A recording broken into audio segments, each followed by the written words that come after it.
नमस्कार, मैं हूं आपके साथ नम्रता शर्मा। भारत ने अभी हाल ही में कुछ चीनी ऐप्स को बैन किया था, जिनमें कि आपका टिकटॉक शामिल था, पबजी शामिल था, मोबाइल और शीन जैसे ऐप्स थे जिनको बैन किया गया था। जाहिर सी बात है, ये कुछ ऐसे प्रमुख ऐप्स थी जिनका बड़े लेवल पर इस्तेमाल किया जा रहा था, और जब इनको बैन किया गया तो फिर भारत में भी ऐसे कई स्टार्टअप्स हुए जिनके तहत कुछ ऐप्स का प्रमोशन हुआ, कुछ ऐप्स निकलकर सामने आई। और अब सबसे ज्यादा खुशी की बात तो ये है कि ये जो ऐप्स हैं ये अब उन चीनी ऐप्स को टक्कर दे रही हैं। इन्हीं में एक ऐप है जिसका नाम कू है। ये बहुत एक टर्म है जो आजकल आप सुन रहे होंगे, कू, KOO कू। ये एक ऐप है जिसको ट्विटर का ऑल्टरनेटिव माना जा रहा है, और कहा यह जा रहा है कि आने वाले वक्त में कू जो है वो ट्विटर को बड़ी टक्कर दे सकता है। टक्कर किस लिहाज से दे सकता है ये भी मैं आपको समझाती हूं। दरअसल भारत सरकार और ट्विटर के बीच में जो विवाद चल रहा है वो शांत होने का नाम नहीं ले रहा है। विवाद क्या है? विवाद यह है कि किसान आंदोलन के दौरान लगभग 1100 ऐसे ट्विटर अकाउंट्स हैं जिनमें कुछ ऐसे हैशटैग्स का इस्तेमाल किया गया जो सरकार के विरोध में थे। अच्छा, सरकार का विरोध करना भी चलिए एक बार को मान लेते हैं, लेकिन उनमें नरसंहार जैसे शब्दों का इस्तेमाल हुआ। मोदी सरकार के लिए कुछ ऐसे शब्दों का इस्तेमाल हुआ जो कि अभिव्यक्ति की आजादी के नाम पर तो हम उसको कतई नहीं ले सकते हैं।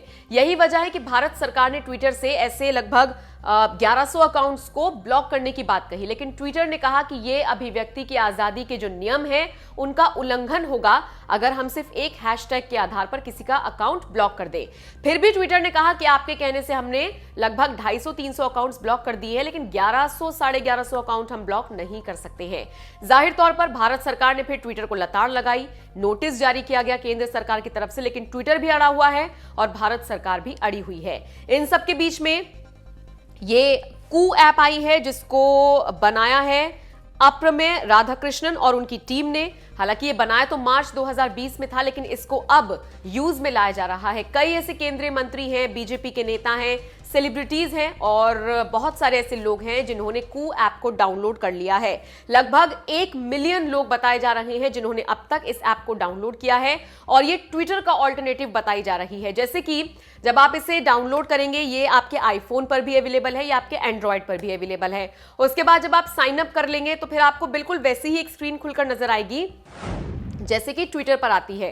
बस आप ये समझ लीजिए जो वर्ड्स हैं उनको चेंज किया गया है। जैसे हम रीट्वीट करते हैं, इसमें एक टर्म आ रहा है खुलकर जिसको हम रीकू कह रहे हैं, मतलब कि ट्वीट का रीट्वीट और कू का रीकू। इस तरीके से सारा प्रोसेस वही है। आप लोगों को फॉलो कर सकते हैं, डीएम कर सकते हैं, रीट्वीट कर सकते हैं, रीट्वीट विद कोट यानी कि रीकू विद कोट आप कर सकते हैं। सारी फैसिलिटीज वही हैं, और सबसे खास बात यह है कि बीजेपी के कई नेता इस ऐप को डाउनलोड करके प्रमोट कर रही हैं, जिनमें पीयूष गोयल का नाम शामिल है। इसके अलावा एक्ट्रेस कंगना रनौत ने भी इशारा दे दिया है कि वो भी जल्द ही कू ऐप पर आ सकती हैं। कई ऐसे जर्नलिस्ट हैं जो कू ऐप पर आ चुके हैं। तो आप बताइए, आपने क्या ये ऐप डाउनलोड की है, और आपको भी लगता है कि आने वाले वक्त में ट्विटर को कड़ी चुनौती ये ऐप दे सकती है?